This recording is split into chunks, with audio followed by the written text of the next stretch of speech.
Hello, कसे आहात? I hope तुम्ही मजेत असाल. आज आहे छत्रपती शिवाजी महाराजांची जयंती. स्टेशनच्या इथे आली तर तिथे पूजा चालू होती म्हणून पाया पडली आणि त्याच्यानंतर मग छान दर्शन वगैरे घेतलं. भजन ऐकत होती 5-10 मिनटं. त्यानंतर घरला यायला निघाली.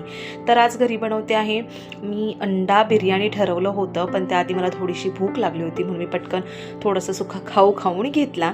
आणि बिर्याणी बनवण्याच्या नादामध्ये ना मी तिथे पांढरा जो आपला भात असतो पहिलाच बॉईल करून घेतला नाही, असाच तो फक्त भिजवून ठेवला आणि ते फोडणीची तयार केली. तर फोडणीमध्ये जे जे तुम्हाला दिसतंय ते सगळं मी ॲड केलं. त्याच्यामध्ये कांदा, टोमॅटो, अद्रक लसूणची पेस्ट, मिरची, थोडे घरातले मसाले, त्यानंतर बटाटा उकडून घेतला होता. एवढी सगळी अंडी आई दीपकला जिम करेल म्हणून थोडीशी ती अजून मी बॉईल करून घेतली आणि त्या साईडला मग असा भात ठेवला होता.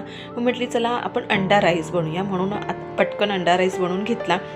उकळ दिली. 15-20 मिनटामध्ये भात रेडी झालेला आहे. मिनी व्लॉग आवडला असेल तर नक्की फॉलो करा. बाय.